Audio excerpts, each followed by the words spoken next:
and it has led them to this, a first FIFA World Cup, what they hope is the first of many. And the Netherlands.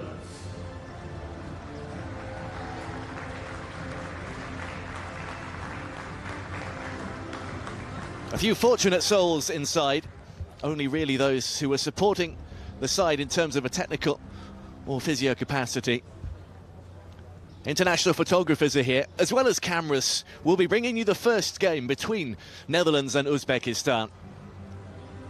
The second, more of a training game, 2 35-minute halves, featuring players who haven't really featured so far, or won't get game time in this one. That'll be interesting for those to observe who are here. Well, for Jan-Paul van Hecke, I think his picture's become a lot clearer. He starts again alongside Virgil van Dijk, and the competition from Julian Timber will not now be there. A man who could play at right back, right wing back, or indeed the right-sided central defensive position. Van Hecke is the shirt to lose now.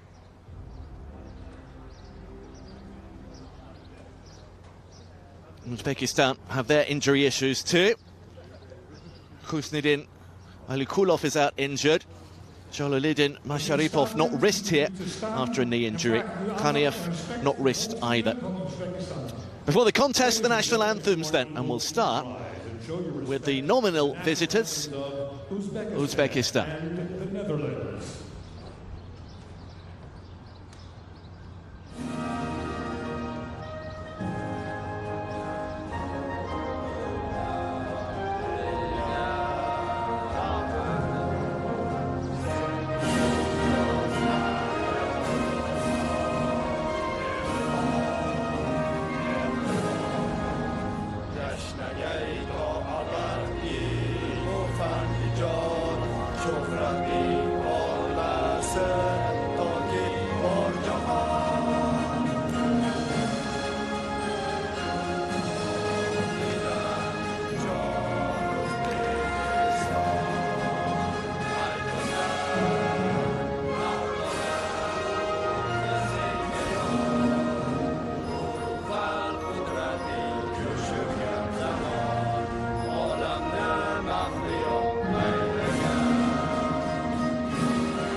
The starting 11 for the Netherlands. In goal, number 1. So, lineup's done, handshakes about to be completed. We are almost ready to get going in the final 90 minutes for these two sets of players. One change for the Dutch, that comes at right back. Denzel Dumfries returns from the suspension that ruled him out against Algeria.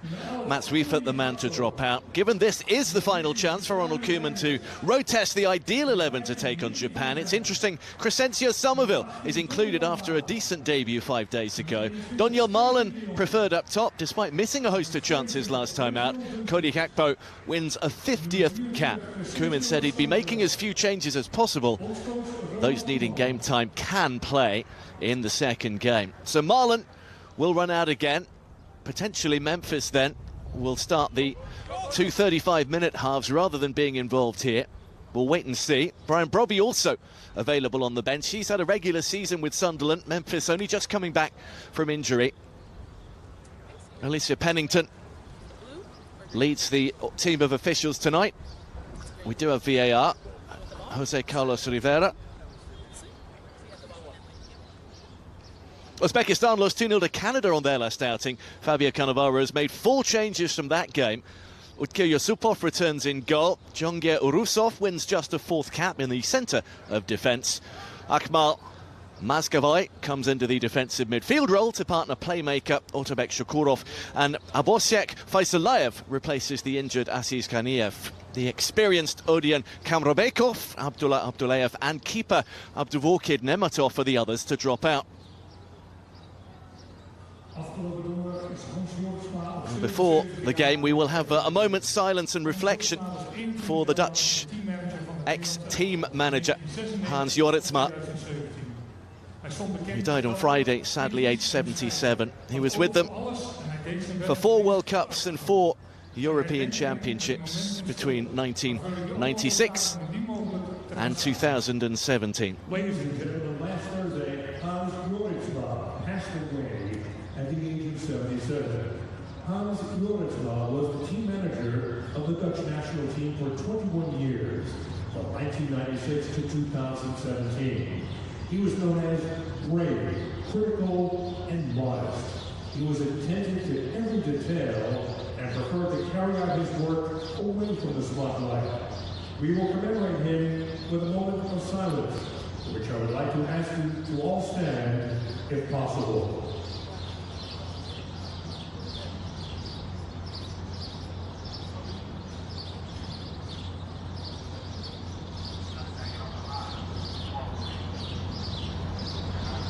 Thank you.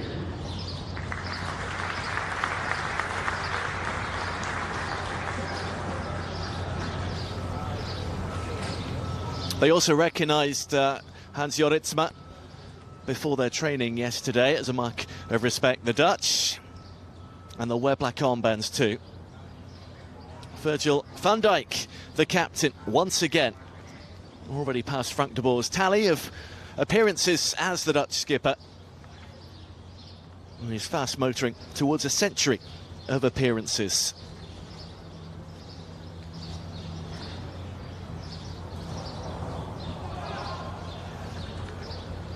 A big night for all of those in the blue. Will it be a big night for Donyell Malen to cement his place up top in a formation that Ronald Koeman said he may not feature or be able to feature as a striker? Dumfries, seemingly on his way to Real Madrid from Inter Milan, and playing here for the first time in this month. It'll be the Dutch to get us off and underway in their change kit. Back goes the ball to Bart Verbruggen, and we are underway on Randall's Island here at the Icon Stadium. Behind closed doors, it'll sound a little different without supporters in the ground. The first of 2 meetings, the very first 2, between Netherlands and Uzbekistan. A regular 90-minute game, and then 2 35-minute halves of football, featuring those who don't feature in this one. Players in need of game time like Memphis. It would have featured Jurrien Timber, but unfortunately for the Dutch squad, an injury blow just before kickoff. The news that he will not be able to play. He hasn't sufficiently recovered from a groin injury, may well have aggravated it in playing in the Champions League final, but having trained since with the Dutch squad, he'll not take part in the World Cup, and they'll call up Luchal Vertrouwde. Here's Mickey van der Ven, who looks to have nailed down the left-back role, trying to fight his way forward. Uzbekistan have won it back. First chance for them to mount an attack, and it goes harmlessly through to Bart Verbruggen. Fabio Cannavaro, appointed in October. He had an unsuccessful spell with Dinamo Zagreb in Croatia just before that. Replaced Tumo Kapadze, who'd picked up the reins when the bit of a legend, Srećko Katanec, had to step down for health reasons during the World Cup qualifiers. Here come the Dutch with Hakpo on his half-century of appearances. Malen looking to slide it through to Tijani Reinders. If Uzbekistan are to make waves and make an impression, both here and in the tournament as a whole, it will be built on their back line. It is what got them through the qualification stages.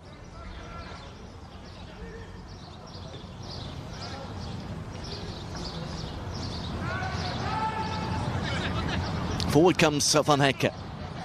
You can expect the Dutch to dominate the ball, that much is for sure. Here's Van Dijk to Gravenberch.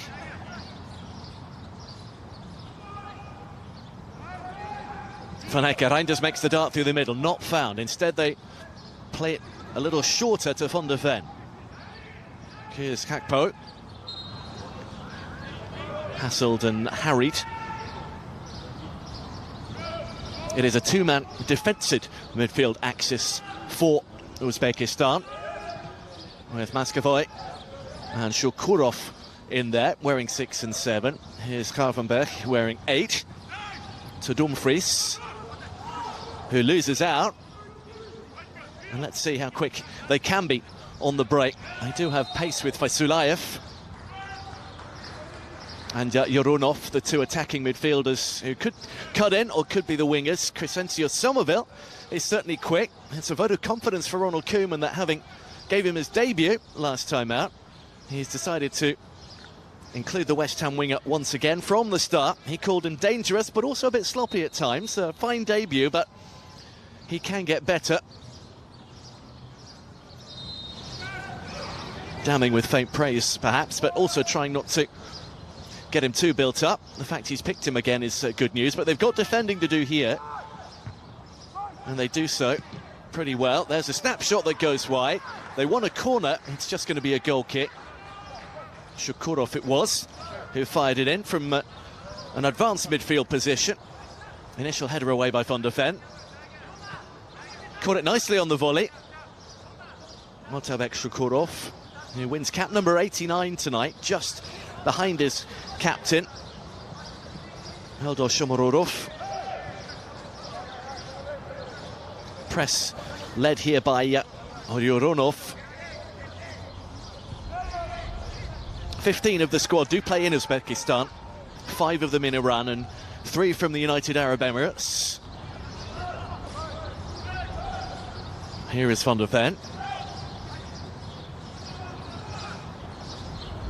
Gravenberch, he's going to see a lot of the ball.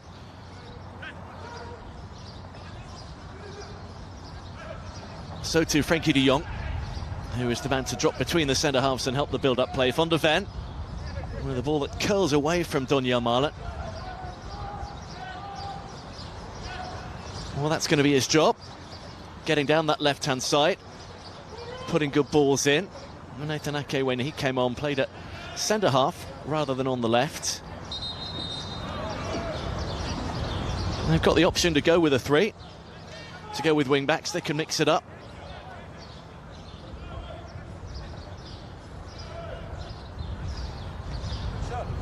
Fielded by Gravenberch. Dumfries competing. His job hugely important down the right-hand side, whether it's Somerville or it's Malen who's ahead of him. And if it's Malen, that means Memphis would be fit enough to start, the Dutch record scorer up top. Faisal Yorosov it is who has the throw.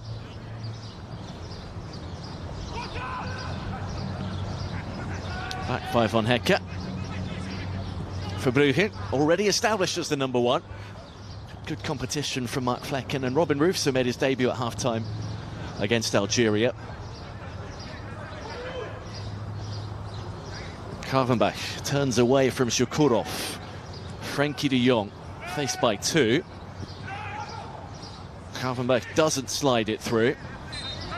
Yorosov with the intervention, and it's an Uzbekistan free kick.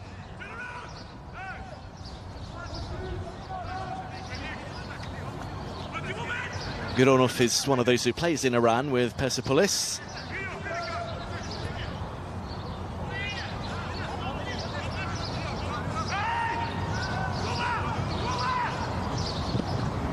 Shukurov.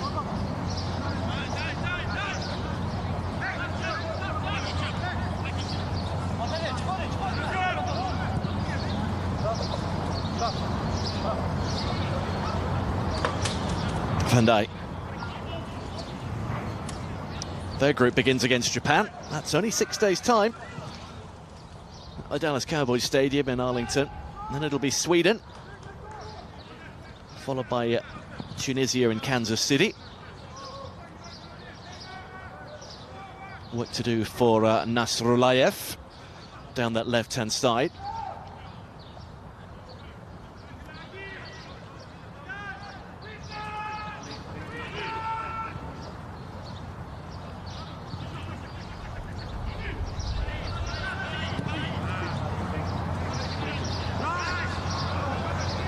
Reinders. Well, it's a 3 in possession for Uzbekistan. It is very much a back 5 when they don't have it. Nasrullayev and Sefayev on the other side dropping in to make it a 5, with those 2 defensive midfielders not leaving much space between the lines either. So it's up to the Dutch to try and use the ball quickly to break them down and deny the space for counter-attacks here, as De Jong did.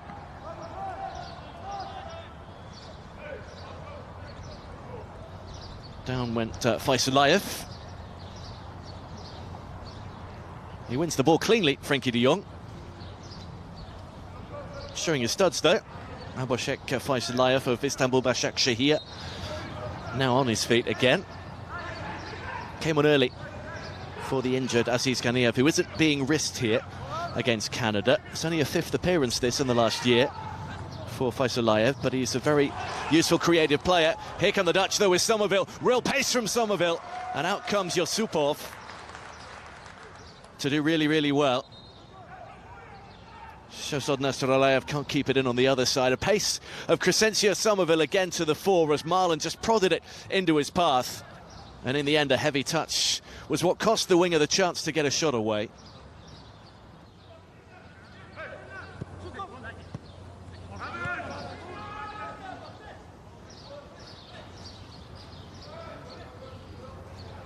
And recognised how high that Uzbekistan defensive line was. Marlon lurking. Gakpo's beaten it again. Gakpo for Marlon, who again can't get it out of his feet. Well, again, that looked like a decent enough chance for Donya Marlon. Similar to many he got against Algeria. And again, it doesn't go the Dutch way. Well, that would have been close. Gakpo not flagged offside initially. And that's a poor finish. Really not good enough for this level from Donya Marlon. Donya Marlon that's been putting him away game after game on loan at Roma, where he's become a bit of a hero in the second half of the season. Would surely have put that one away.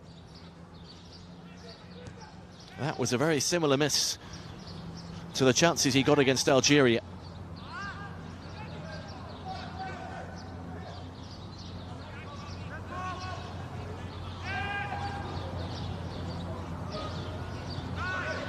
Van Dijk for Reinders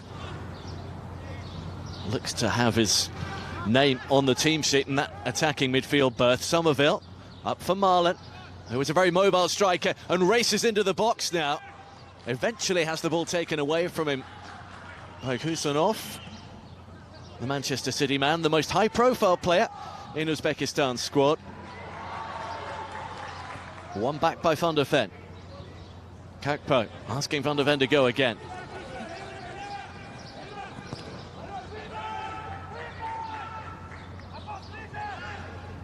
De Jong, Gravenberg. Just a little high for Cody Gakpo.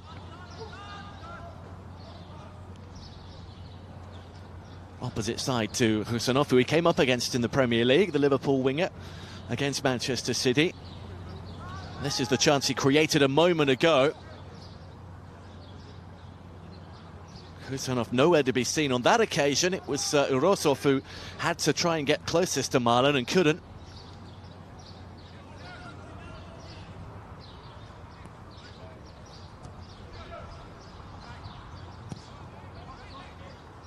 Well, 14 goals in 18 games for Roma. A man who just hit the ground running and kept on running in Serie A. The top scoring player domestically in the Dutch squad. Somerville, who couldn't keep West Ham in the Premier League. Dumfries.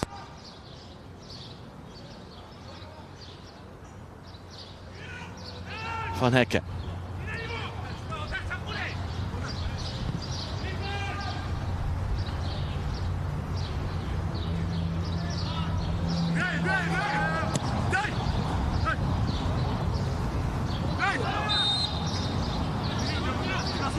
Down goes Somerville, under pressure from Yorosov, who is now trying to stop the free kick from being taken quickly, as is Ronov.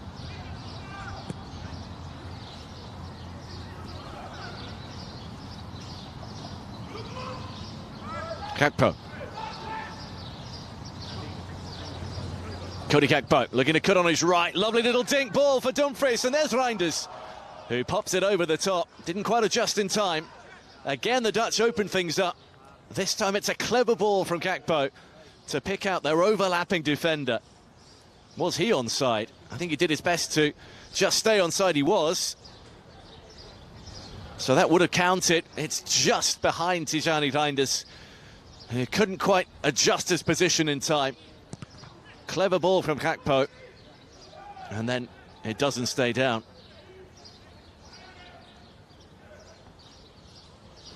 Well, that's two decent chances in the opening 13 minutes for the Dutch.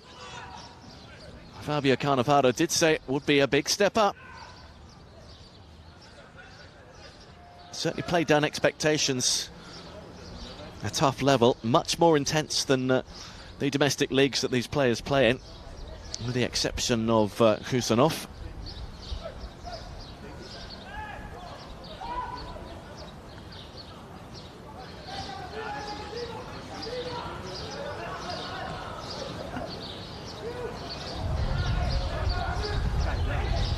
Certainly the heat is a factor, and that is something for both sides to get used to.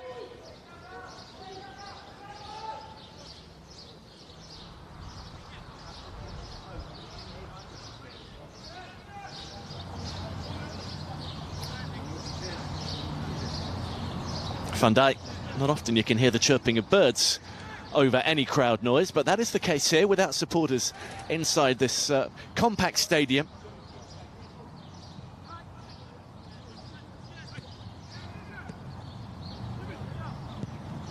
Van Hekke.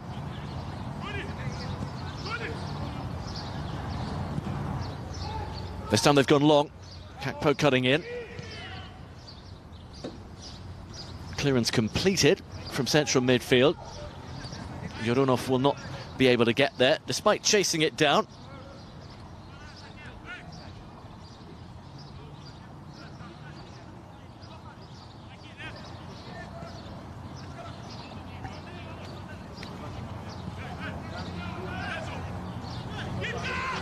Van Hekke, subject to interest from Spurs of late. Gravenberg. Fouled by Faisulayev.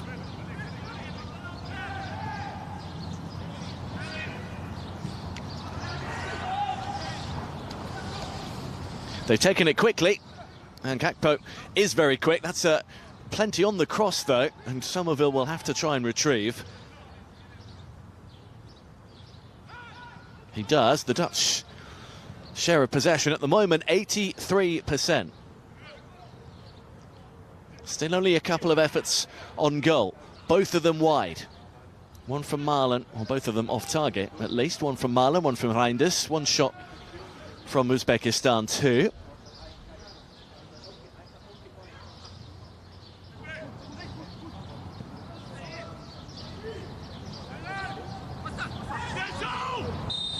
Somerville a little clumsy, giving the ball away and then giving a foul away.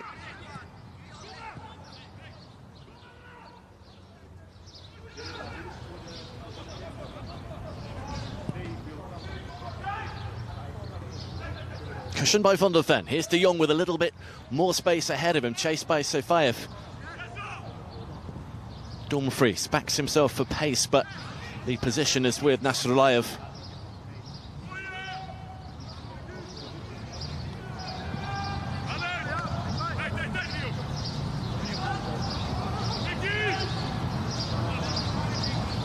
Gravenberg, patient from the Dutch. They dominated possession too in the first half against Algeria, who really turned things around at half-time. Much more bite in their game. The substitutions certainly disrupted the Dutch flow more than their opponents, and in the end it was Anis Hajmusa scoring on his home ground, the final man that won the game. An impressive victory for Algeria. There's a ball in behind with Van Dijk getting there first. Shomurodov has barely touched it. That's confident for Bruggen, but he didn't chip it to anybody in Dutch colours. And they've got themselves a platform here, Cannevaro's men. Who's committed to the job since joining in October. His family's moved out to Tashkent with him, the Uzbek capital. He has Clarence Seedorf as a technical and sporting director as well. Shomurodov, lovely little ball, but the offside flag's already up before Faisalayev took a hold of it.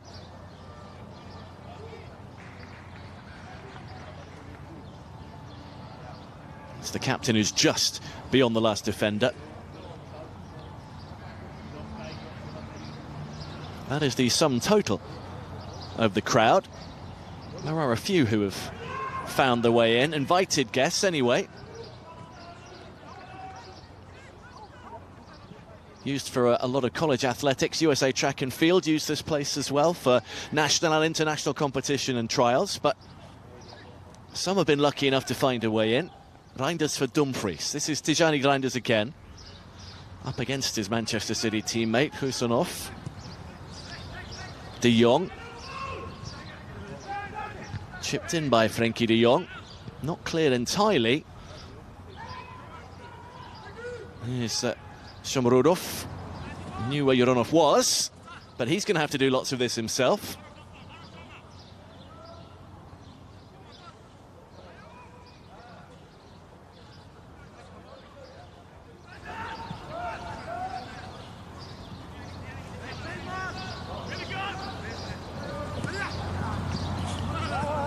The Dutch have nicked it back. Here's Reinders. Tijani Reinders holds it up. Crescencio Somerville. Oh, it's away from Marlon. Didn't quite reach Gakpo. And the clearance only reaches Mickey van der Ven.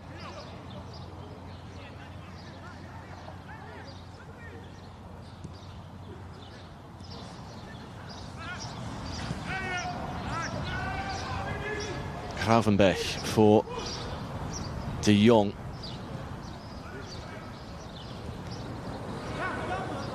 Width provided by Van der Ven now. Gakpo has gone in more central. Dutch happy to go back to build again. Van Dijk arrows one to Somerville. It's a misplaced one from Dumfries. Gravenberch competing well. And Van Hekke can build things up again.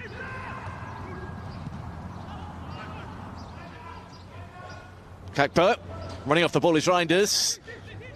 Into the box. He had the chance to pop it in for Somerville early. Tijani Reinders. Back he goes to Van der Ven. 20 minutes in. Goalless in New York at the moment. De Jong for Gravenberch.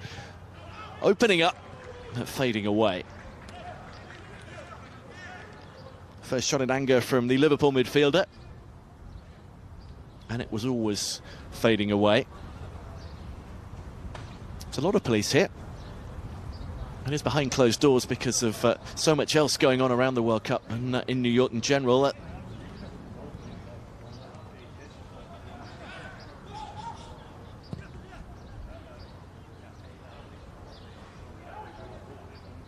De Jong can see that one safely back.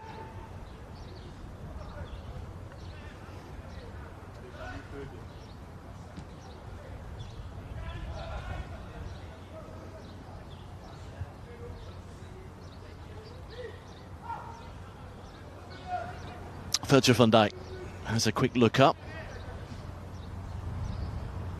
He's hit a few long passes. The preferred method of building up, though, is to use De Jong, use Reinders, and then try and move it quickly when you're over halfway. That was very, very quick, but a little too quick for those just ahead. Here's Moscovoy. Nice touch from Faisalayev, and now he's through. He's got options one side and the other. Oh, the cutback was not quite on for the skipper. Shomurodov well marshalled in the end. And Faisalayev might have had a go himself.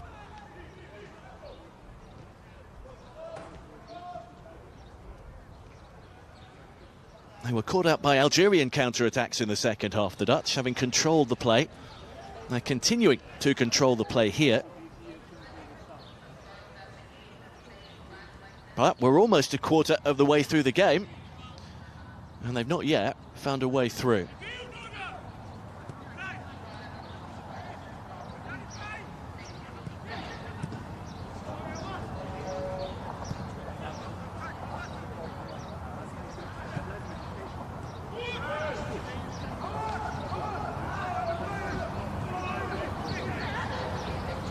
De Jong.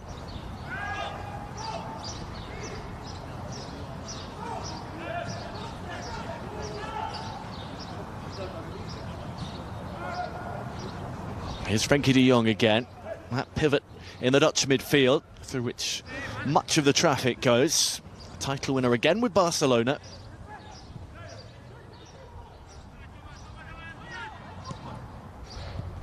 Van Hekke for Malen. Now Dumfries joining in. Somerville. One way and then the other. It's an easy one for the goalkeeper though. Yusupov with a good call. Very easy to hear each side's calls without the supporters making a great deal of noise. They've gone early. Van der Ven can see it out and does.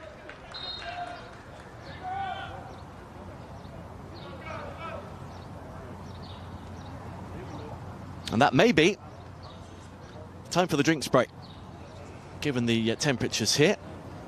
The subs will get involved as well, I'd imagine. They'll have them in the tournament itself, and we are having cooling breaks, not just for the players, but for the playing surface as well.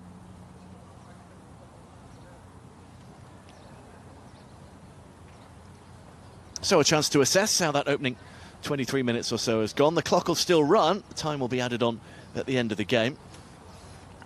Well, they've kept it tight when they can, Uzbekistan. We've let them through on a number of occasions. Malen's had a good chance. Tijani Reinders has had the other decent chance for Netherlands. One shot and one half break from Uzbekistan, who have come close before to a World Cup spot. In 2006, they lost the Intercontinental playoff to Bahrain. In 2014, they lost on penalties to Jordan in a match to decide who'd enter the Intercontinental playoff.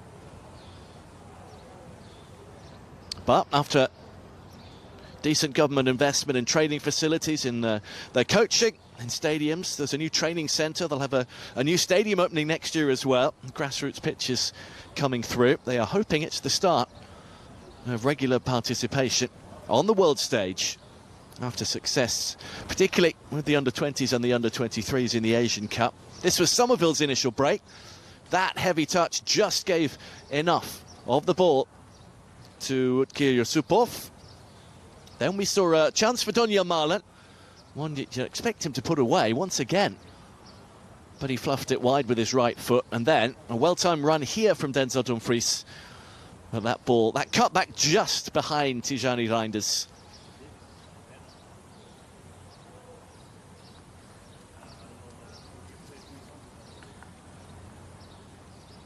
Ronald Koeman did say he was a bit more confident going into this tournament than 2 years ago, the Euro, when they reached the semi-final, beaten late on by England.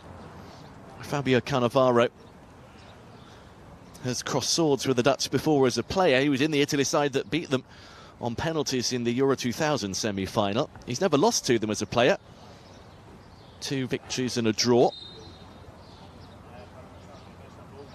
It would be something if they could not lose to them here and avoid defeat in their final chance, their final game before the tournament starts in 10 days' time.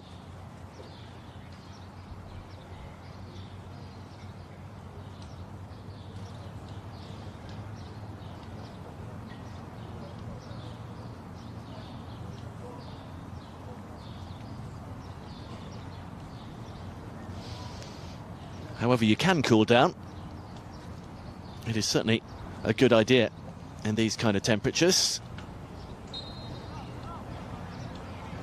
Mid-afternoon in New York.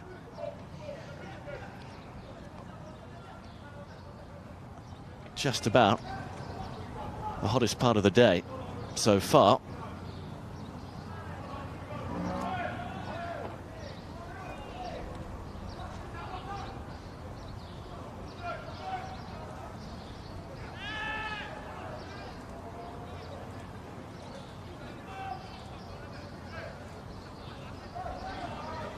Here's Virgil van Dijk. Should get about 4 minutes added on. That is prior to anything else the referee sees which needs addressing. Nice turn from Reinders. Might he go himself? He does, and it fizzes wide. Good side of goal for Tijani Reinders. He's already had one with his head. Now rifles a right-footed effort just past that upright. Invited to go on and on. In the end, his aim was just a little off.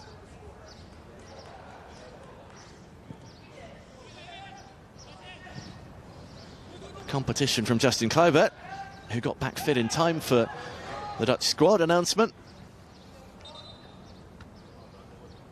But having been in and out at Manchester City this season, he looks like being in for Ronald Koeman. He began his time under Pep Guardiola, former teammate of Ronald Koeman, of course, at Barcelona. As a mainstay in that Manchester City side. So at the end of the season, more out than in.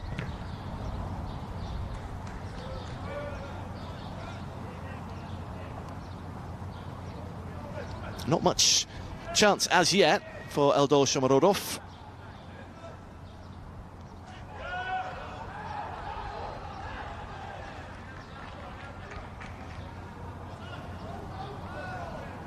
First Uzbek player to score in Serie A. Joined Roma from Genoa.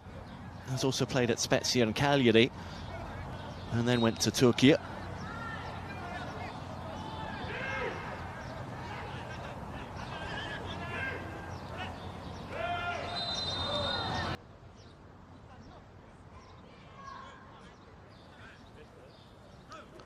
Half an hour in. We do have the option of video assistant to have a check. Somerville bursting away with pace down the right-hand side. Is he onside? Don't think there was much doubt about that. I think he was well behind the defender. He was. Well, there you go. Question is, what contact was that? From Yorosov, who was at full stretch here. He doesn't get the ball. He certainly connects with the ankle of Somerville. Hard to see that being overturned. So, Cody Gakpo, on his half-century of appearances for the Dutch national side. Can the Liverpool winger make it to 20 goals?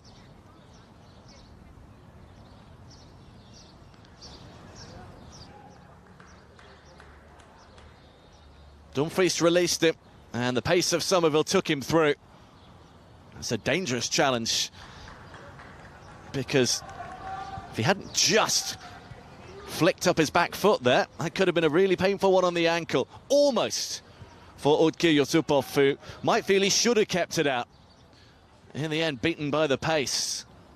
Got a hand to it.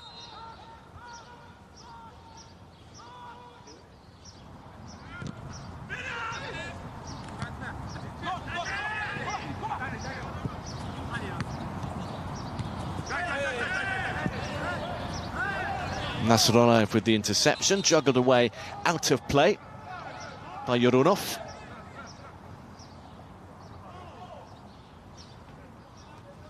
It wasn't the end of the season he wanted with Liverpool, whose title defence faltered. They did get Champions League football, but they paid for that in the departure of Arne Slot as coach, the Dutchman.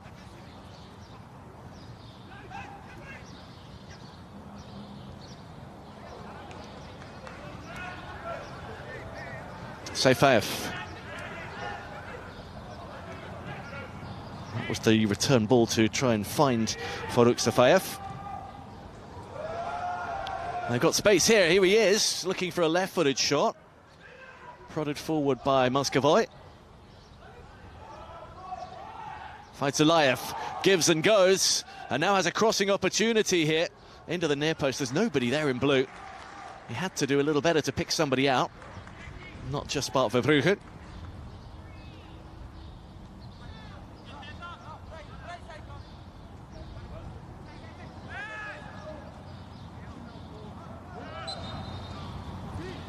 Free kick goes for Ryan Gravenberch.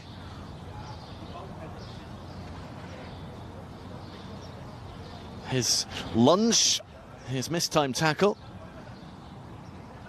The only real difference at the moment. Kakpo holding his nerve.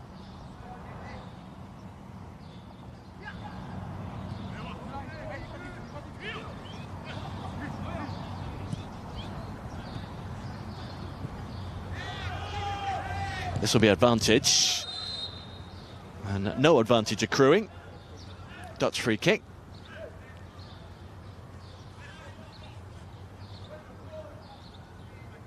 Another one where Husanov was at full stretch, couldn't quite bring Marlon to bear legally.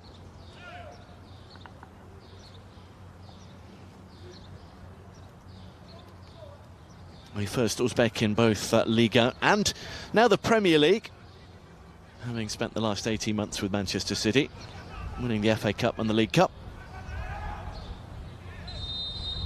Reinders over the ball. Well, not the best by any stretch. Faisalayev, who is brought to bear and brought to ground. Well, that was a platform wasted.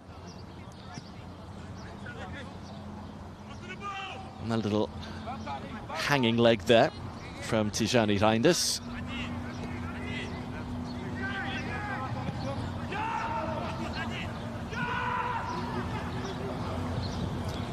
Ashamatov.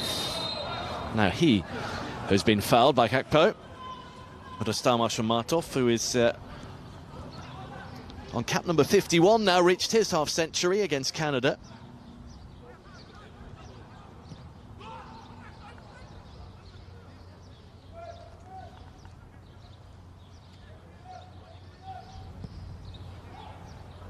Shukurov. Husanov. Nice touch to force it out to the left-hand side where Yuronov was waiting. Support is mainly out wide. The Dutch have drifted back and are back in a compact shape very, very quickly. Shukurov through the lines for Shomurodov.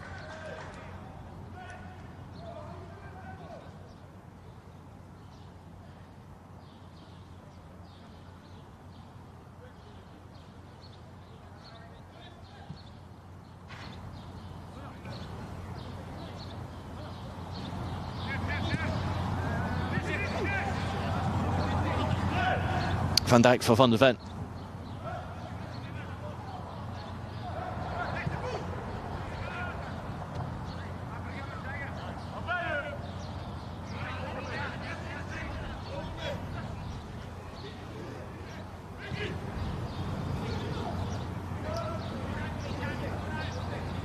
Van de Ven build up normally down this left-hand side via De Jong or Gravenberch here. Van Dijk can bring it out at the moment. They're taking it in turns, De Jong and Gravenberch, to drop deep. Liverpool man starting it now. De Jong also now a little deep to provide that option for Verbruggen to go straight if he wants to. Looking to draw Uzbekistan's players in. They have, but they ended up losing the ball. Somerville can bring it away. That was another powerful challenge on him by Shukurov. Ashamatov. Kakpo. Neatly away from the attentions of Faisalayev. Here's Marlon pulling out to the left.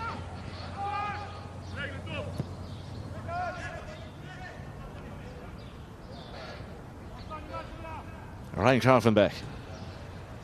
They may be in white here, but they will be in the usual orange for each of the group games at least. They would have liked the advantage on that occasion. Alicia Pennington says free kick.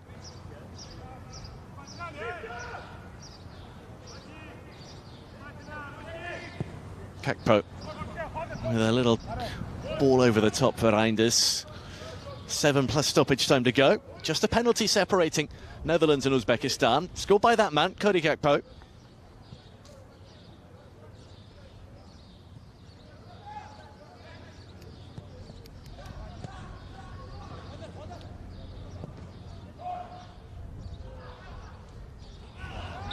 That's good build-up. Van Dijk had gone all the way up with Shomurodov.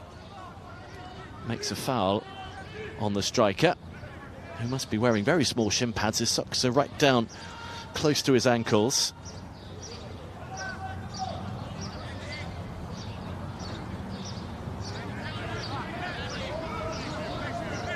They've had just friendlies since September in Uzbekistan after qualifying.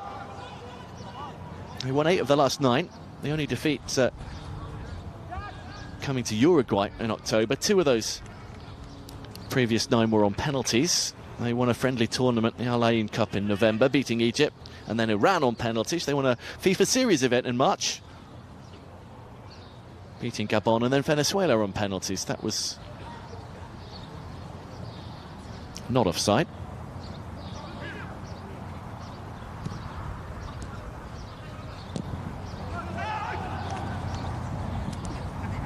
Marlon kept quiet by Husanov.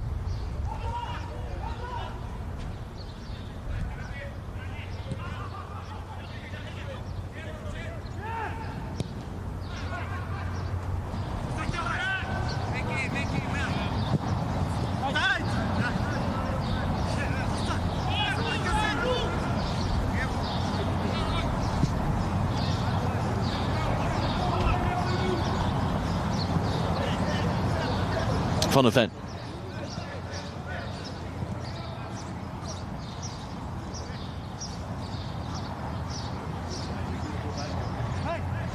Well, Ronald Koeman did say during their qualification campaign that they needed to get better against sides to play with a low block. Somerville, maybe he's in there to do that. His shot has crashed into the defender, De Jong.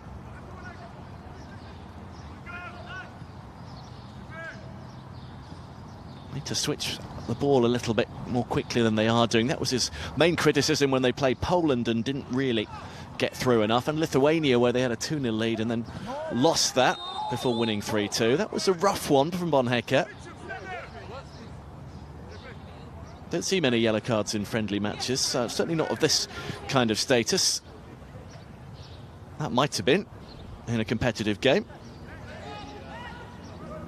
This is Somerville making himself elusive again. In the end, that's a good block at the last moment. Ashramatov.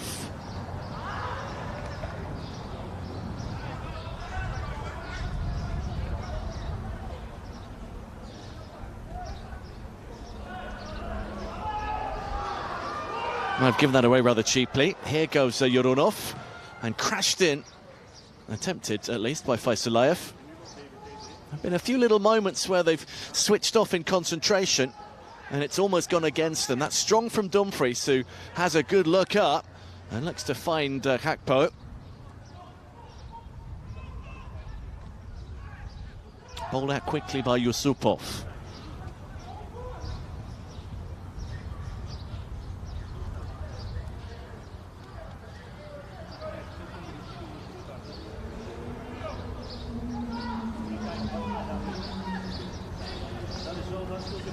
Sofiev is very high up on this right-hand side now. He's cutting back in.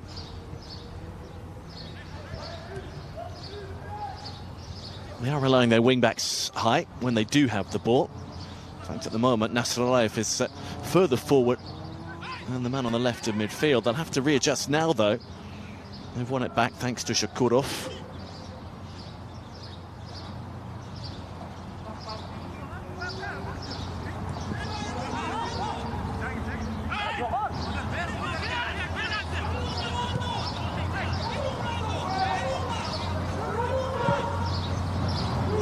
There's a searching one.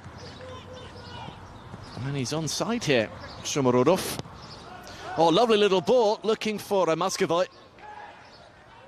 For the first time, the striker managed to make a run that was in behind a higher Dutch line. Now, can they pop the ball in? They're being forced back. They need to really try and test things out by popping the ball in. That was never likely to be a free kick, and now the Dutch can break with Marlen and Somerville. And they're swarming forward here. Hakpo, Crescencio Somerville for Donia Marlen. Now, is that another penalty? He's been waved up. Well, by the Uzbek players at least. This time Alicia Pennington says no. And Donia Marlen shifted onto his left. Have they escaped? The VAR will be looking at it. Shukurov.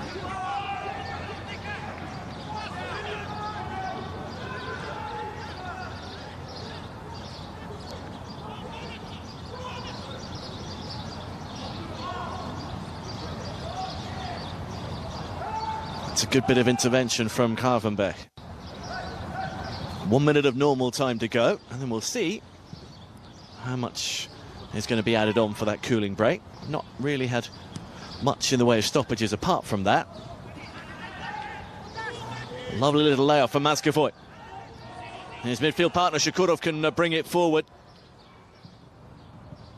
Aiming for Shomorodov. Clearance is not great. And again, it's a miss-hit shot from Shukurov. Does like a long-range effort, but that one went the way of his first one. Marlen's still complaining. We might be able to get another look at it here. Oh, Kusanov did take out his other leg with his momentum. He's not got the ball, but then is Marlen anticipating it and going down? They did catch him, but there didn't seem to be enough contact to actually knock him over.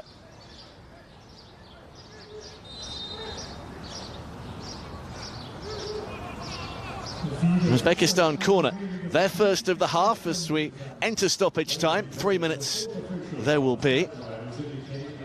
Shukurov at the far post. Van der Ven makes it away. It'll be a corner from the other side. Dutch have not yet had a corner of their own yet. Second for Uzbekistan, who have eaten a bit into the Dutch ball possession. 20 minutes or so. Fabio Cannifaro's men had around 17%. Now it's up to 33, but still 2/3 of the ball with Netherlands.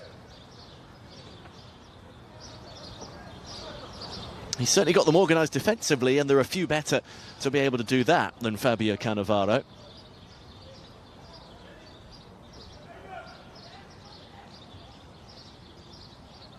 Aboshbek Fazulayev with the outswinging corner, and they'll get another thanks to Van Dijk's header.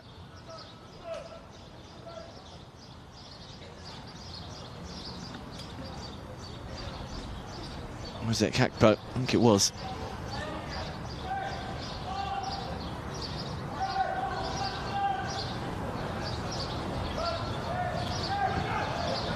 Shorter from Fazulayev. Shukurov. Neat for Shomorodov. Chipped in by Nasrullayev. The left wing back will get another go here. A little harder.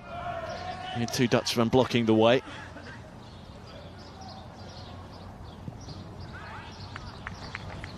And then a wayward one. Relieves the pressure a little bit.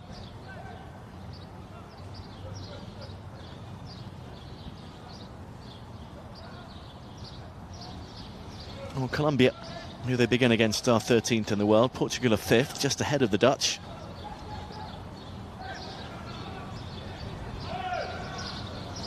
So it's not the easiest of groups. Their most winnable game might come when they've already lost the first two. We'll have to wait and see on that. They may cause surprises. They have players to come back from injury. Aziz Kaniev and Jalolidin Masharipov as well. He's coming back from a knee injury and is not risked here. They do have a few players on the bench who are not in the squad, who did travel as a party of 30 to the States. 4 were then cut.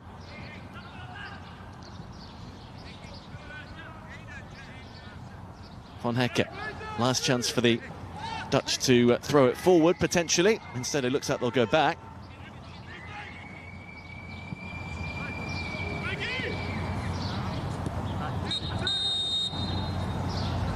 And there is half-time in New York.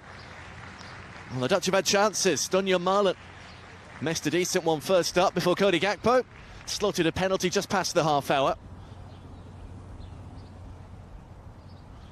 A foul on Crescencio Somerville by that man, Jurosov. That's the only difference between Netherlands and Uzbekistan, as both shape up for the FIFA World Cup. At the break here at Icahn Stadium, it is Netherlands 1, Uzbekistan 0.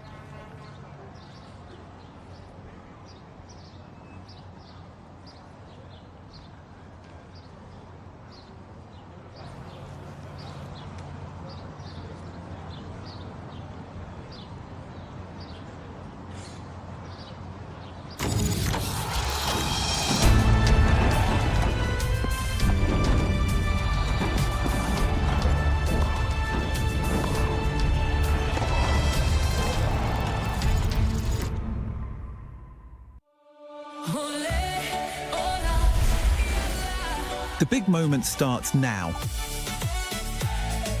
Subscribe to the FIFA World Cup 2026 package, then choose either 1 year free on the Together package or 3 months free on the Premium package. The summer offers are here and the World Cup unlocks it all.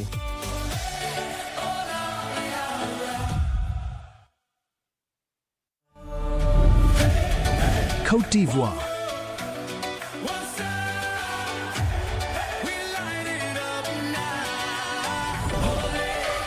Ecuador.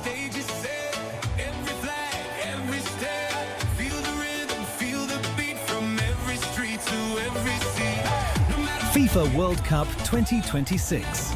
Group stage. Monday, 15th of June. Live and exclusive on beIN Sports Max channels. This match on beIN Sports is brought to you by Netherlands.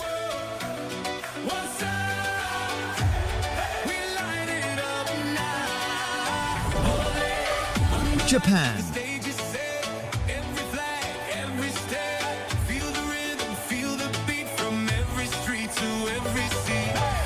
FIFA World Cup 2026. Group stage. Sunday, 14th of June.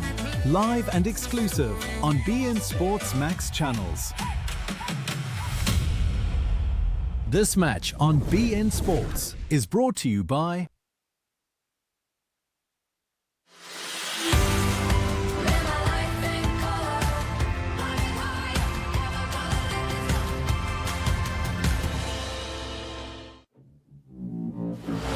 Killed the family of a Finnish commando who took revenge and became a legend. The legend entered Soviet Union 10 hours ago. I'm sending you to clean up your mess. Let's reboot Anaconda. Yes. This is gonna be the adventure of a lifetime. We've dreamed of making this movie ever since we were kids.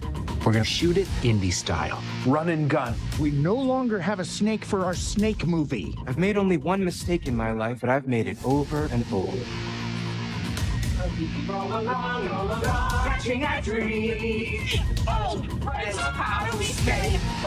If I could go back to the beginning, I would give all this up like that. This is a memorial to the dead. So, is this all you're doing? It is. Old Nick released his demons unto the world of man. And the world of man fell before the demons. Ghana.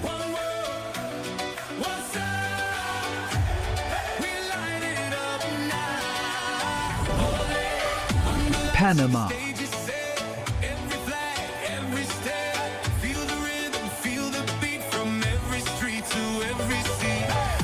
FIFA World Cup 2026.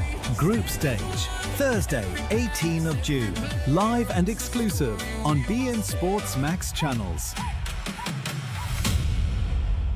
This match on beIN Sports is brought to you by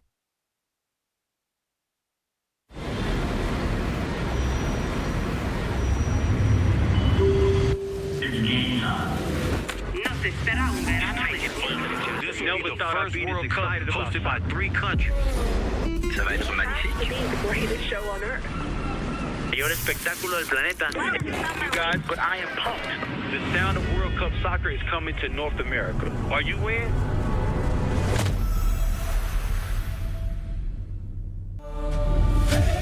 Canada.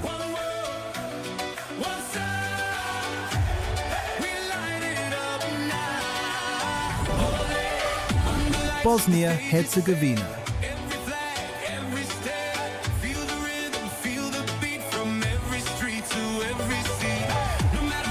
FIFA World Cup 2026.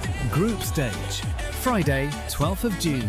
Live and exclusive on beIN Sports Max channels. This match on beIN Sports is brought to you by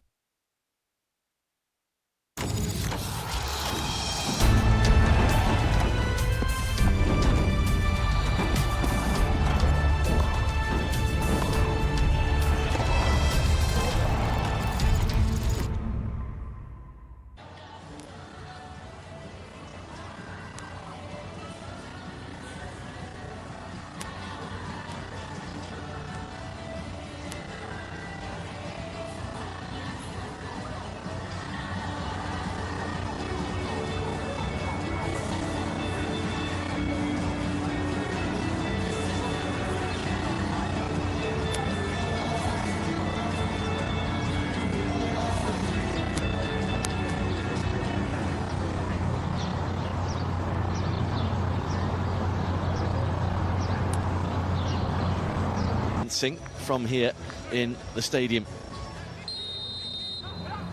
So Uzbekistan get us off and underway then, having restricted the Dutch to just a penalty from Cody Gakpo in that first 45 minutes. Back goes the ball from Urosov, who conceded the foul on Crescencio Somerville.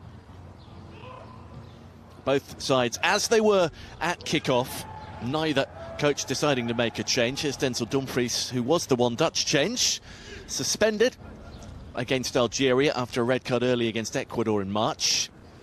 And again, if you're experiencing a bit of picture glitching from the stadium here on Randall's Island in the East River, and I do apologise, we are working to get that fixed as soon as possible. Here is Jan-Paul van Hecke, who may well be the right-sided centre-half alongside Virgil van Dijk, because the main competition he had for that role, Jurrien Timber, is now officially out of the World Cup squad. Here is Gakpo up against Safiev, and that will be a foul right on the edge of the box. He fell inside it, but a referee, Alicia Pennington, says foul right on the edge of the box.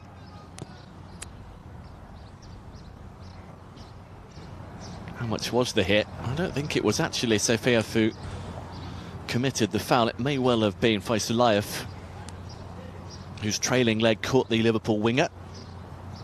90 seconds in, chance to toss the ball in. They have been working on set-piece situations. He's got a bit of a blow on his head as well, Gakpo.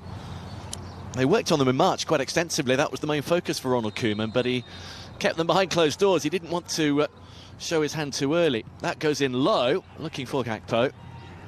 He said he'd keep them under wraps until the World Cup. This is probably not the occasion to unveil a hugely ambitious set-piece routine, lest those nations who will be facing the Dutch very soon, Japan, Sweden and Tunisia, get a good look at them.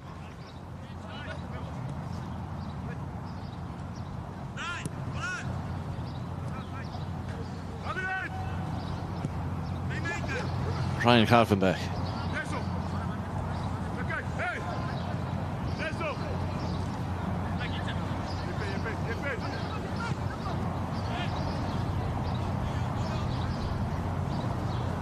Van Hecke for Crescencio Somerville, who was lively on this, just his second cap after making his debut in Rotterdam, where he was born and grew up.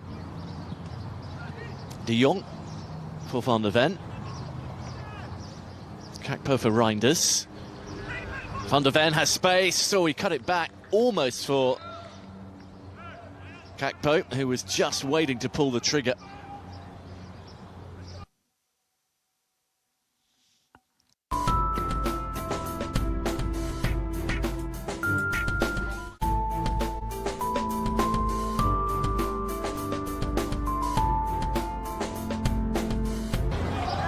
Offside in any case, as you may have seen on the replay.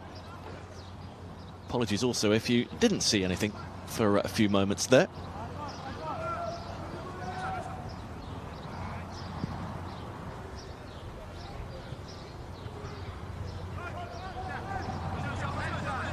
Simple enough for Yusupov, who'd only played in 3 of the previous 11 games against Kyrgyzstan and Iran at the CAF Nations Cup in September, and then a friendly win against Gabon. But he had been the number 1 before that, the 35-year-old.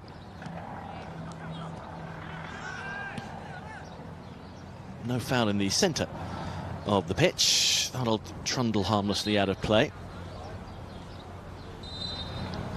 De Jong is back on his feet and okay. Rubbing the back of his head is Faisulayev.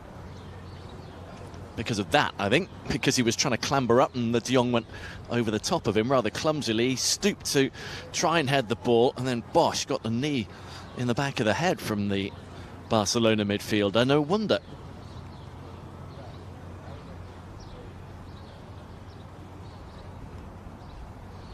Already twice Uzbekistan's player of the year, still only 22.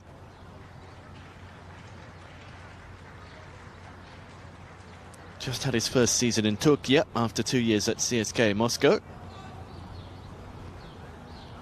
Most expensive signing in Istanbul Başakşehir's history. Decent goals ratio at international level too, 8 in his previous 31 appearances. No real sights of goal for him in this one. In fact, no real sights of goal for many of those in Uzbek colours. Shukurov had a couple of shots from outside the box. Husanov has lost out. Somerville. Now Kiers goes Crescencio Somerville, and still that's a really good block to deny the winger a real side of goal. And it came in from Urusov, the man who conceded the penalty. It's only his 4th cap. He scored on his debut in November. And now, making a good block to deny Somerville. Reinders is on corner detail.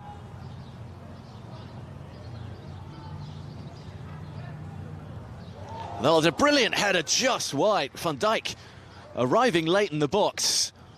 And the skipper not far away. Starts in a good position, and after wrestling with his marker, eventually he does get to the ball first, and that doesn't miss by much at all. Very nearly a 13th international goal for Virgil van Dijk.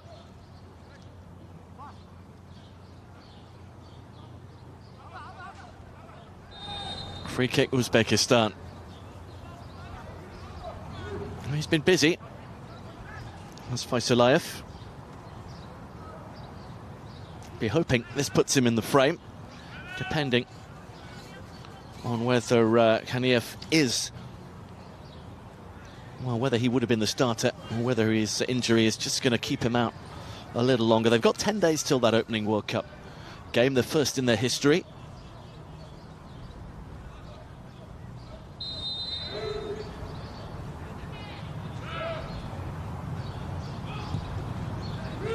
Here it comes then. Oh, it's clattered, is Verbruggen.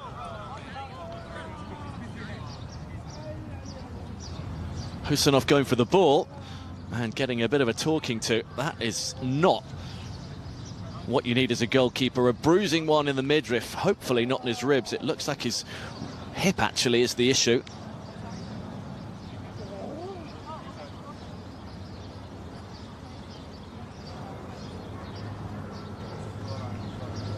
A little bit winded, but also a little bit concerned, Bart Verbruggen, after this. He came really well to claim for it, and he's hit the shoulder of Husanov, who just stood his ground, really, didn't go for the ball.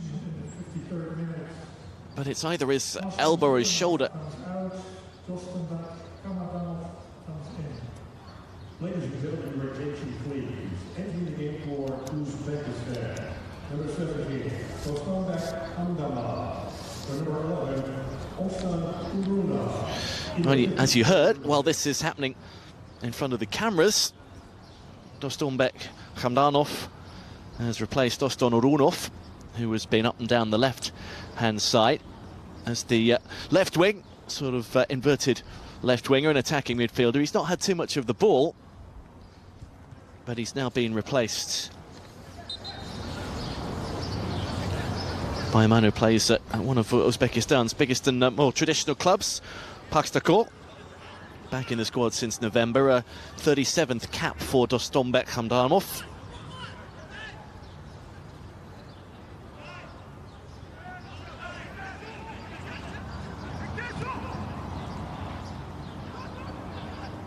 Here come the Dutch. Here comes Marlen. And there, should have been the second goal for Hakpo. Took it in a stride, just inside the area, and then failed to hit the target. Well, they're not struggling to create, they are struggling to finish, as they did against Algeria, and eventually paid the penalty. It's a lovely little slip ball in, and from there, he's really got to hit the target. Nothing wrong with his link-up play. It's just sitting up nicely on his right foot, but he scooped it over.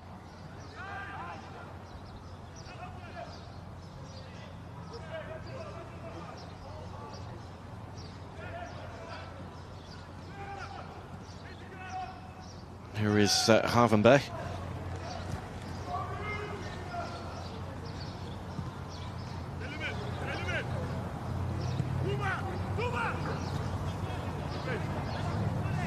Kekpo again in off that left-hand side. Oh, nice little turn on the edge of the box from Reinders. Havenberg manhandled his way to the ball, but illegally. And it'll be an Uzbekistan free kick. 10 minutes into the second half. It might easily already be 2-0 to the Dutch. Brian Brobby, one of those hoping that he'll get a look in. The former Ajax man now coming off the back of a successful season, a first in the Premier League with Sunderland, who he helped into the Europa League.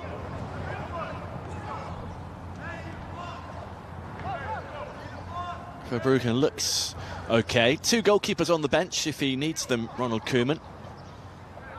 Mark Flecken and Robin Roofs.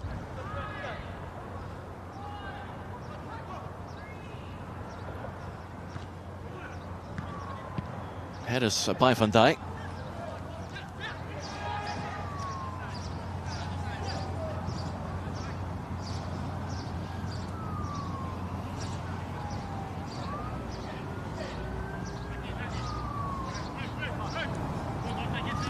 Still 2/3 of it in Dutch possession over the course of the game so far. However, only 1 attempt on target out of the 10 they have fired in. Not really good enough for Ronald Koeman, I'd imagine. He wasn't too critical, but also didn't mince his words after the defeat to Algeria. They were sloppier, more sluggish, and created less in the second half after a raft of changes, lost some of their intensity. He hasn't made any changes on this occasion, but again, it comes down to how best to get past what is a low block at times. 5 across the back. Whether they've got the ability to move the ball quickly, move the Uzbek defenders around.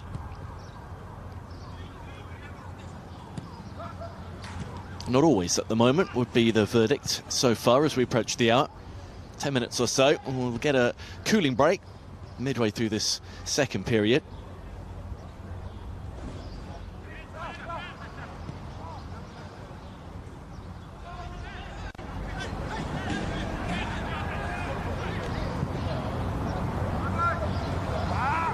Just a touch long and touch high from Van Hecke.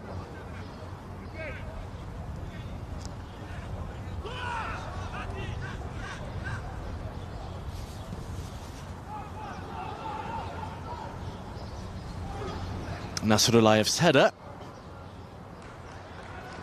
And that's run out by Faizulayev, who's looked the liveliest of their front three.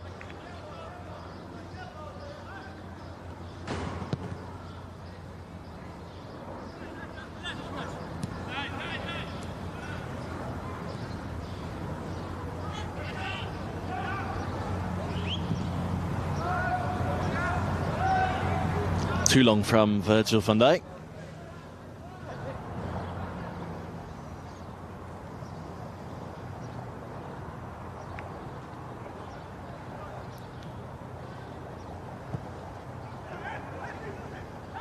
That is the smattering of noise that you can hear from the handful of supporters who have been able to find their way in here. Nigel de Jong and Edgar Davids among them. The Dutch FA's technical director now, de Jong on the right. He was singing Ronald Koeman's praises before this. They're not yet sure if he will stay on, whether he'll renew his contract after the World Cup. Certainly would like him to, by the sounds of things. Former player of Koeman's, now effectively his boss, but the relationship is a good one.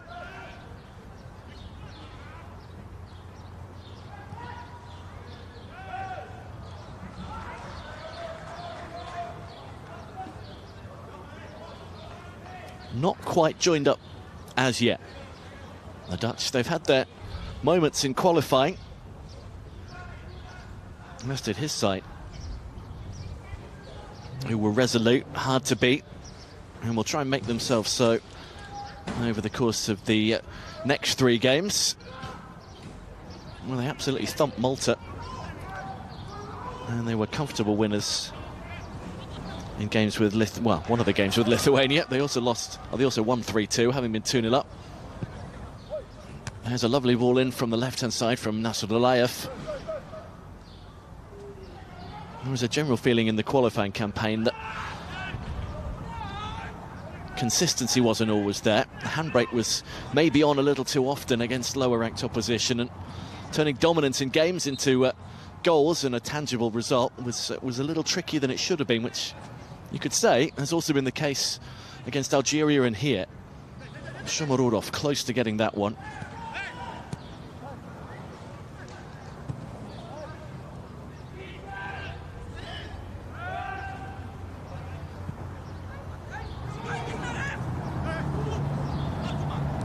Half an hour to go of what is an interesting occasion, an experiment, if you like, because if you didn't hear already, after this game, a 90-minute match between the two nations, for the first time, we will get a 70-minute game, 2 35-minute halves, featuring players that haven't appeared in this one or have only appeared for the briefest of moments.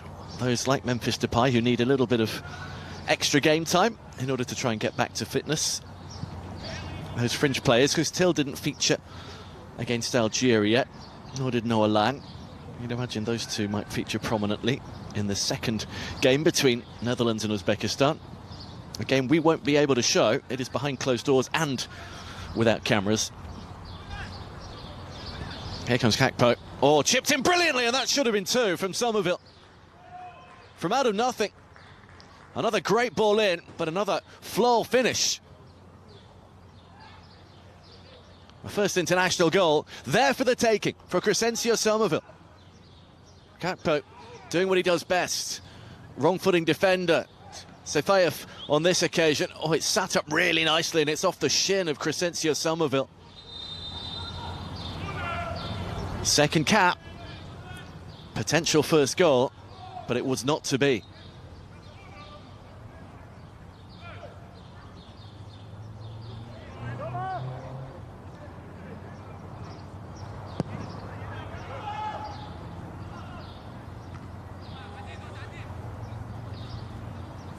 Taken down by the substitute, Hamdamov. That looked to have run out of play from Sefayev.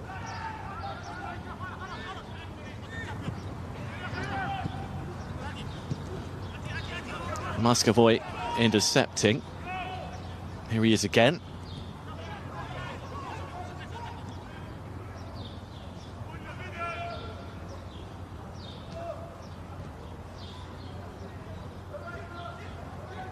Kept in by Nasrullayev.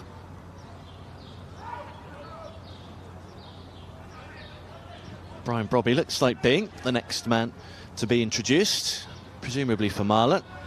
Well, they could take one of the wingers off and move Marlon out wide. There is Marlon. Husanov with another foul on the Aston Villa man.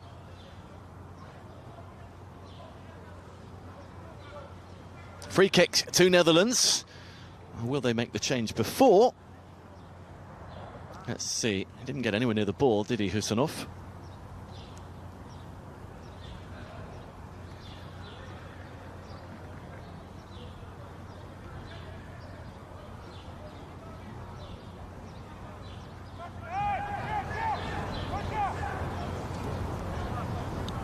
Reinders is over it. Somerville's the short option. Van Dijk, Van der Ven, Van Hekke, all in there, but it's a cross which is not really good enough. Shomurodov did that one nicely. Faisalayev.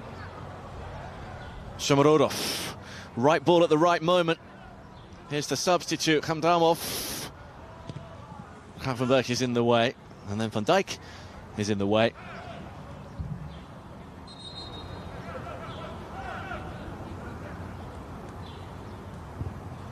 Verbruggen is down again, and given he wasn't involved in that, this is not good news at all for the Dutch number one, who got a real whack in an aerial challenge.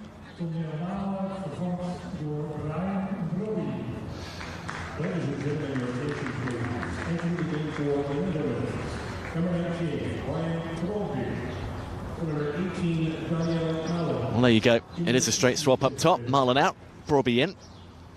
And more concerning for Ronald Koeman is the state of his number one, Bart Verbruggen, who's down for the second time, needing some spray on his right hip. The Brighton and Hove Albion goalkeeper injured himself and then made a quick movement there and seems to have had some kind of muscle spasm. Oh, he just looked to have seized up as a result of the whack he got in an aerial challenge with Husanov, and he stayed on rather than coming off. That is the problem, really, colliding with shoulder and elbow, or both, of the Manchester City defender. Surely for safety's sake you would take him off, wouldn't you? Your number one. Mark Flecken warming up. I mean, when he first got the whack, the temptation must have been to take him off. They were hoping it wasn't anything too serious. He's a hugely experienced deputy for Ronald Koeman, but having named Verbruggen as his number one, you wouldn't want to lose him in the game before the World Cup begins. Here is the change. Mark Flecken, who also played in the Premier League with Brentford, now plays at Bayer Leverkusen. Started against Ecuador, his first appearance since this time last year when he played in both internationals, and now he's going to get the final quarter of the game here. I'll have to hope that's nothing too serious for Verbruggen, who did seem to get something of a muscle tightening or a spasm, and it's a little less than a week now before the opening game of the World Cup. Reinders. Will be his first World Cup. Andries Noppert was the number one in Qatar. There's a yellow card, first of the game, midway through this half.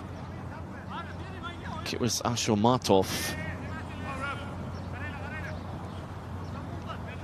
There we go. Bit of shirt pulling from Rustam Ashur Martov.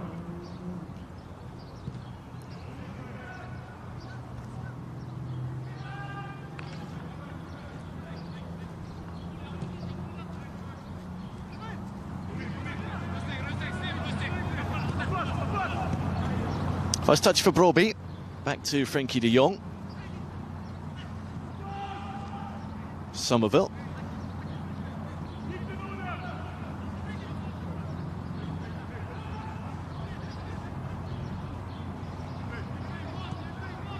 Van der Ven joining the attack, wanting the 1-2. He gets it from Gakpo.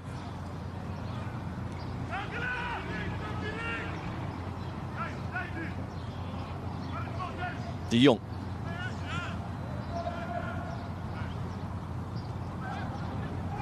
Gravenberch.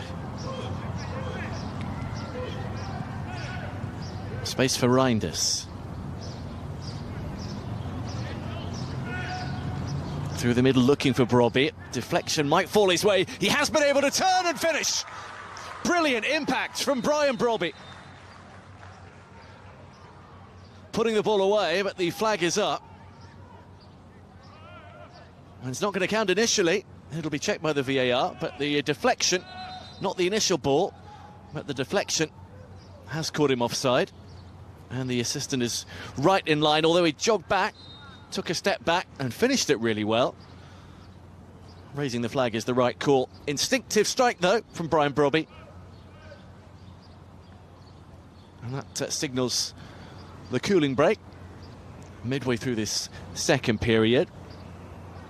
Utki Yusupov beaten for the second time, but not one that'll count.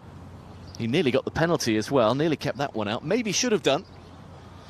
Marlon can get a cooling break of his own back in the dressing room.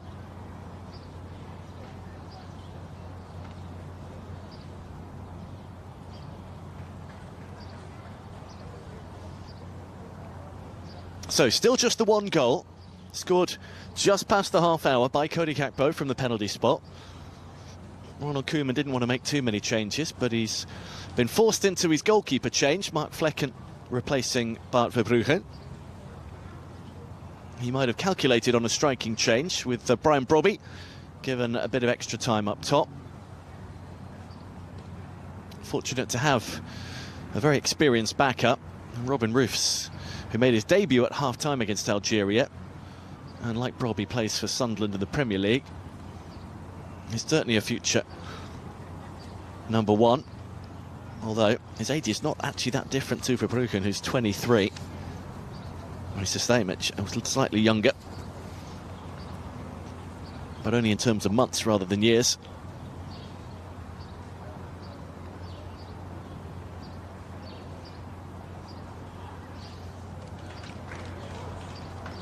As for Uzbekistan, well, they've not offered too much in the second half. They did have a bright spell, and then Virgil van Dijk popped that one just wide of the upright.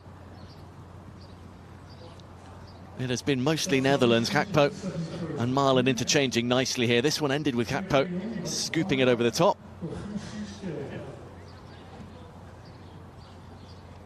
Ladies and gentlemen, your attention please. Entering the game for the Netherlands, number 16, Lucian Till. For number 21, Frankie de Jong, in the 71st minute.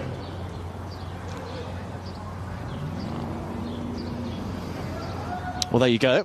Who's Till coming on? Didn't feature against Algeria, and he'll be hoping that he gets to play in the second training game. He's replacing Frankie de Jong. He's not a direct replacement for de Jong in terms of style. Till is an attacking midfielder who can play as a false nine as well. It's his first cap since October 2024, which was his last call-up. He had a brilliant season for PSV and has made it into the squad. Cap number 7 for him.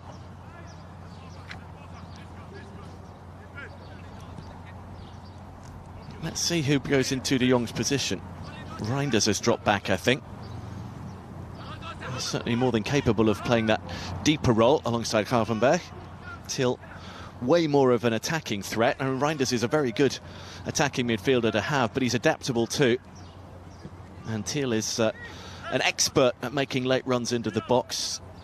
His positional play is really, really good.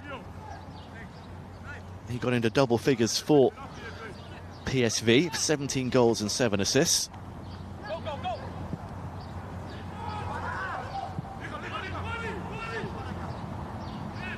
Van der Ven saw that one out. 20 minutes or so to go.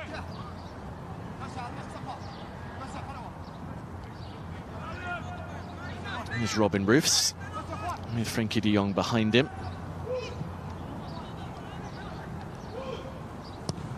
Somerville now with 2 caps, Roofs with 1, so no uncapped players in the Dutch squad. Dumfries just ran that one out. He's on 72 caps. Closing in on Ronald Koeman's goals record for a defender as well. If he gets 3 more, he'll equal it.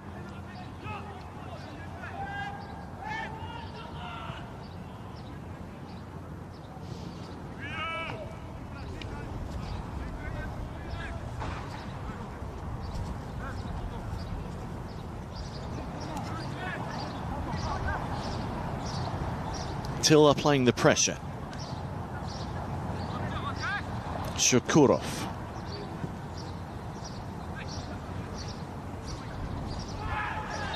Uzbekistan have come away with it, but that's a bruising one with Somerville and Khamdamov going in together.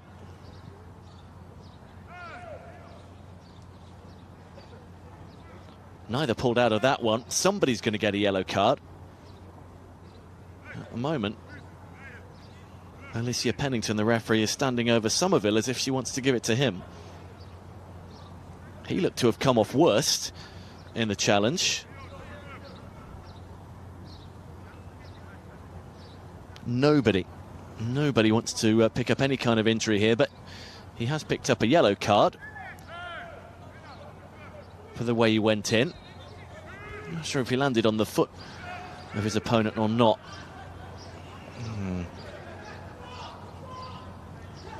Not sure. Might be the way he went into the challenge which has earned him that.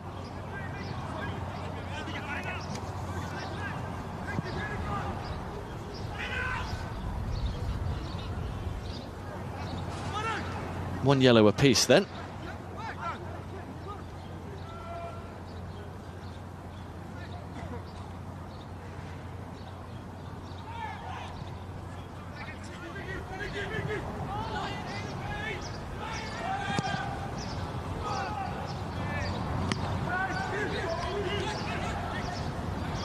Brobbey.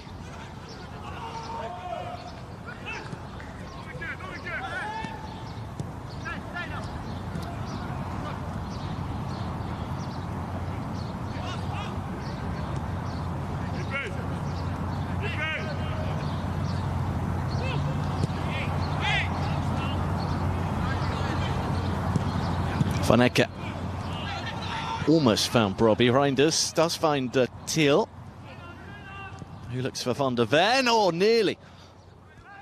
Brobbey just a fraction away. Maybe didn't gamble enough, thinking the keeper would get there.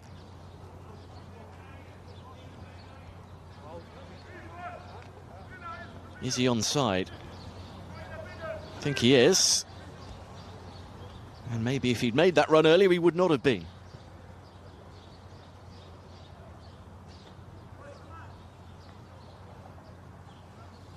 Good ball from Van der Ven.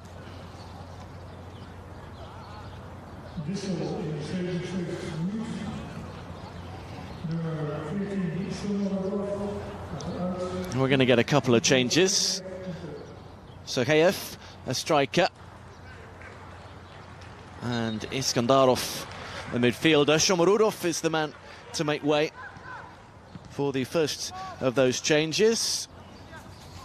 Igor Sergeyev and Jamshid Iskandarov is the other.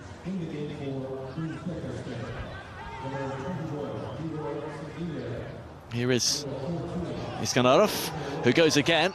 Oh, and has a chance to put it through for the man who's just come on. Two substitutes almost combining.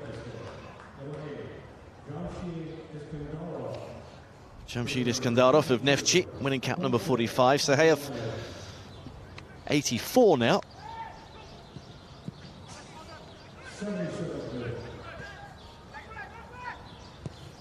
It's good to see Sergeyev being able to take his place here, and also playing in the World Cup, having had a really serious knee injury.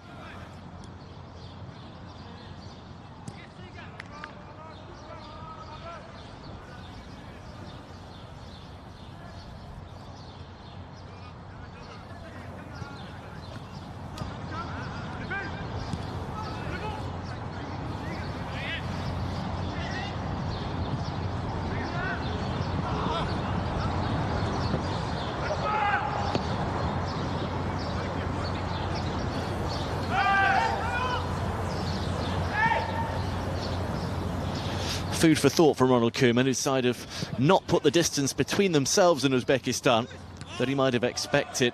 50th in the world, the opponents, against the side 7th.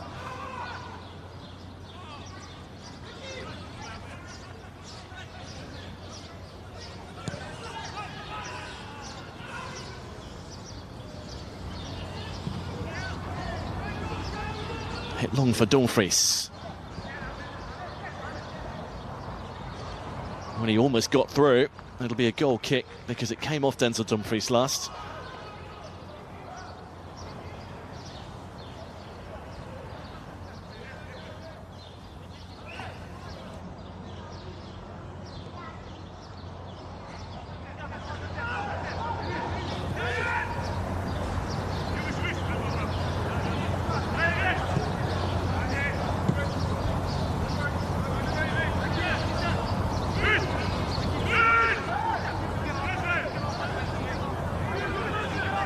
Yusupov can bring it all the way without any real threat.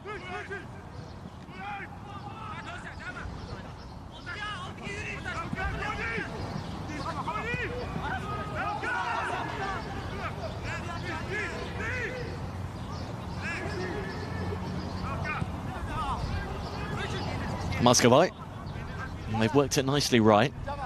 11 or so to go. There's the reverse ball for the left wing back, Nasrallah. He's been busy, but he's had his work cut out trying to get past Denzel Dumfries.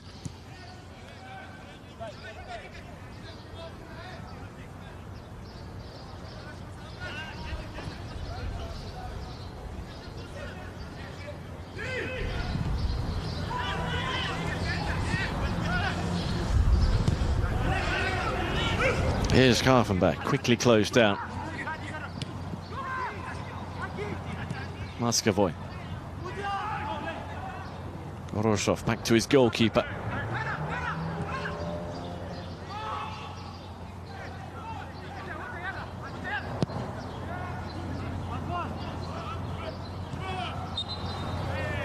Foul on Van Dijk.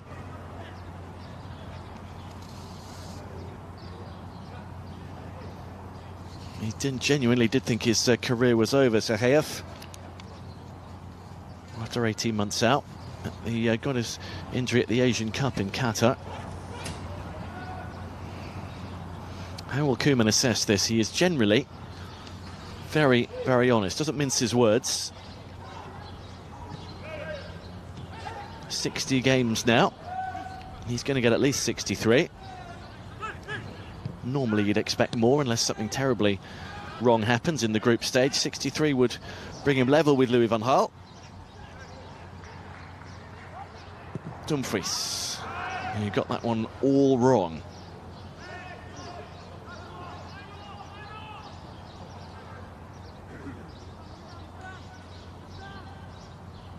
Well, they're not going to remember their trip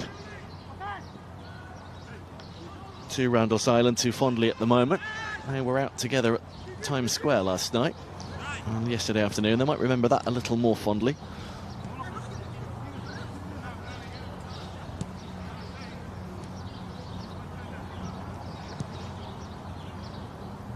Nice little layer from Brobbey. Here's Gakpo, trying to be unselfish. Oh, and it's very nearly an own goal. It's good defending, as it turned out.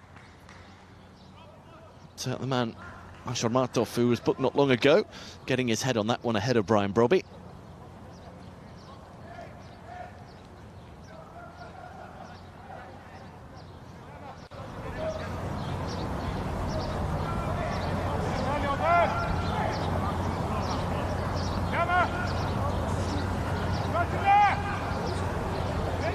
Reinders still on corner duty, 8 minutes to go.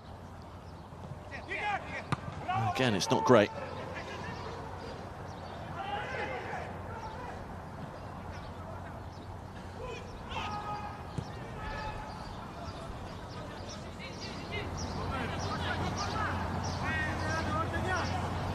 With Memphis not playing in this one, and if he only does get a decent portion of the second game between these two later on, he just waves it away at the moment,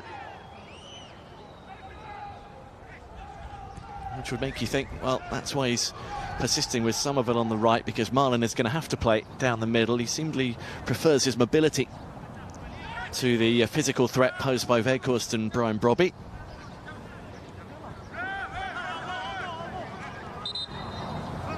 Dutch have a man down. It is Reinders.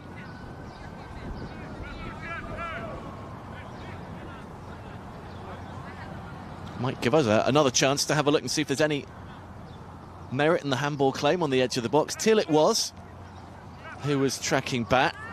He's just on the edge of the box. He does strike his arm. It's inside the D, and it bounces up onto his left arm. Well, you've seen those given. The first one's just outside the box, I think.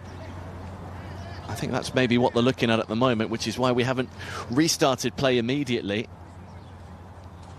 I think, based on the replays we've seen, that if it's the first one they're looking at, that it is just inside the D, rather than being inside the penalty area. But still, it would be a decent free kick position. This will give us a better idea. Yeah. Oh, that's tight. If it is the one that bounces up onto his left arm, then that... Well, the whole ball's not over the line, but it is very, very close. That one there is going to be very, very close. So this could be a real lifeline for Uzbekistan. It could be the chance to bring them level. We've had one penalty at that end already. I wonder if she's going to go and have a look at it herself, Alicia Pennington. She is. And this will please the Uzbek supporters in that small grandstand. The right arm's outside the box, but this is going to be very tight indeed. It did not look like the whole ball was inside the area, but it is something for Uzbekistan to think about. Now, this is not the best angle. I think this may well determine... There, that's outside the box quite clearly. I think you need to see it square on. This is the one here where he pats the ball down. It's momentum of his arm. He's not looking, it's an involuntary movement. This is the angle that is going to tell us, really, and tell the referee whether she awards it or not. There's the right arm touch, and there's the left arm touch. The question is, how close is this, frame by frame, to being absolutely inside the area? That freeze frame we saw is the one that Elisa Pennington needs to look at. She's not being shown it for some reason.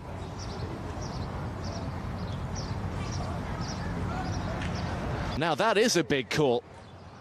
To see any card in a friendly is surprising. To see a red card for that is a remarkable decision.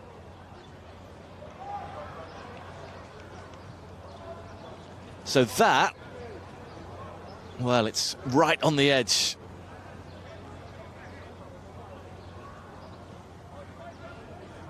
It's inadvertent. He's looking the other way. And that may well have implications for the group stage. Certainly the first game. I don't know if it'll count or not, to be honest. But giving a direct red card, she must have felt it was deliberate. However, she's not given the first one. Sorry, she's not given the second one. She's actually given the first handball.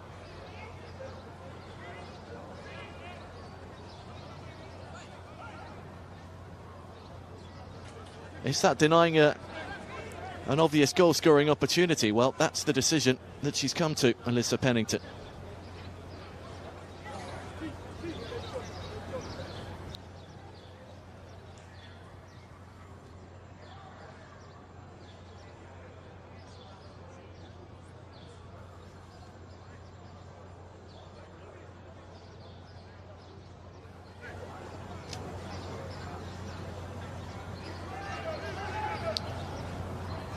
So, denial of an obvious goal-scoring opportunity seems to be the verdict, much to Hustil's surprise, and Ronald Koeman's, who can't quite believe that that's been the eventual outcome.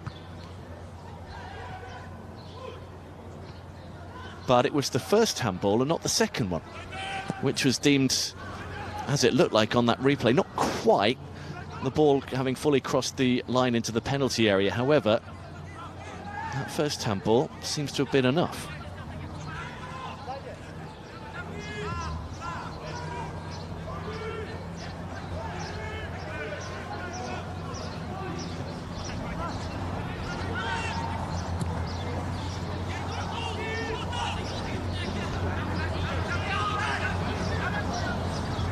Here is Iskandarov.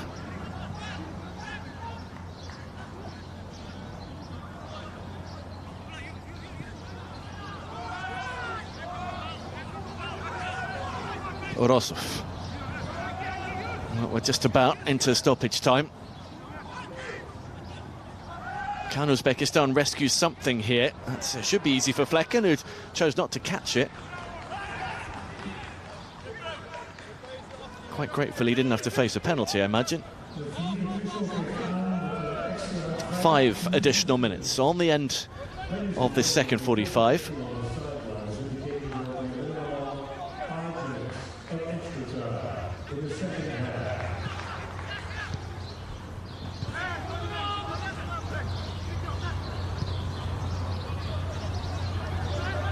Sharmatov.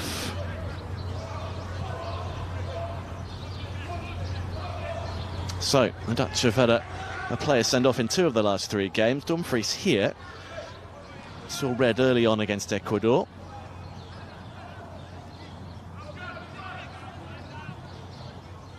And now, Kustil, on his first international appearance in nearly 2 years, and his 7th cap has also been sent off.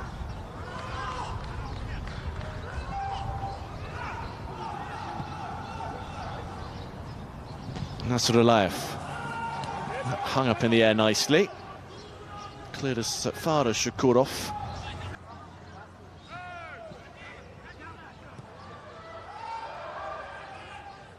That would have been offside.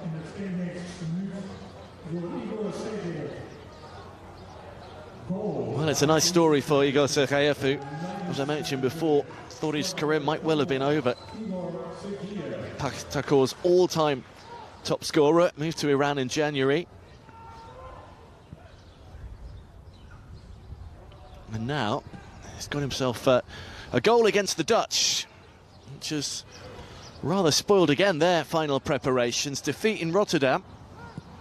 And now a draw against Uzbekistan. If it ends that way, which it looks like it may well do with only a couple of minutes to go.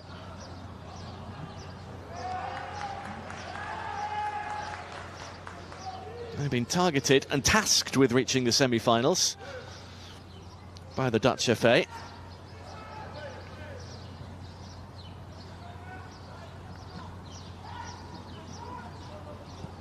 Well, they're going to need improvement in their displays from both this and the Algeria game if they are to make those last 4. An extra round, of course, now. Another round of 32 after the group stage, with the increase to 48 teams. Here goes Hakpo. Oh, there goes Dumfries, and it has to be put in. No, it's off the line by Husanov. Well, very nearly, the goal that would have won it. I think it was Reinders coming in. Havenbeck.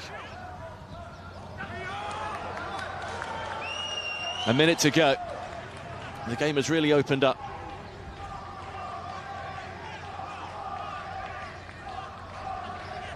Maskevoy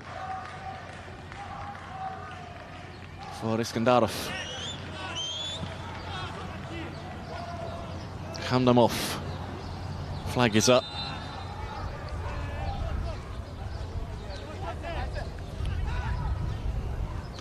Well, let's have a look at just how close it was. It's a really good ball back across from Dumfries. And then Reinders very close. Even 2-1 doesn't quite spare the blushes, really. He didn't get close enough to the line for any kind of VAR cameras to be needed, and this is going to bring the clock over the 5 minutes.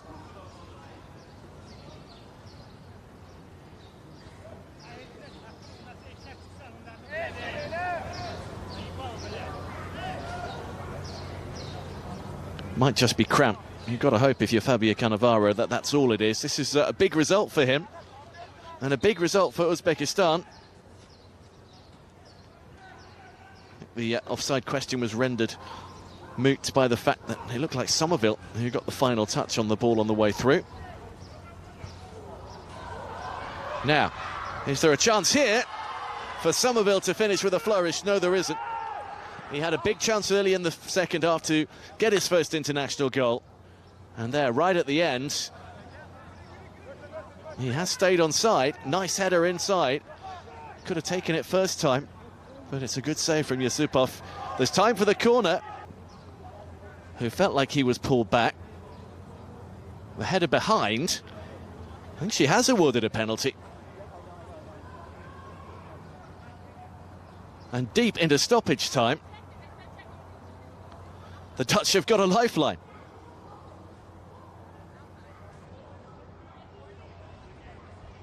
So, he's already got one at the other end. What a topsy-turvy game this has been for Ronald Koeman's side. Netherlands scoring through Gakpo just past the half hour, failing to take their chances, going down to 10, conceding an equaliser in stoppage time, and now almost 8 minutes into stoppage time. Cody Gakpo can deny Uzbekistan. Well, there's going to be an increased emphasis, I think, on how set pieces and how holding and tangling in the box is measured and punished.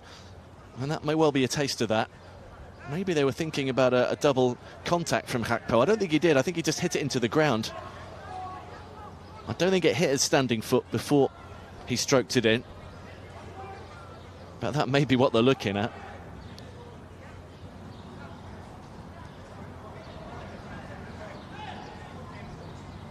There was certainly a little bobble as he struck the ball, as if his foot had slipped and made a double touch, but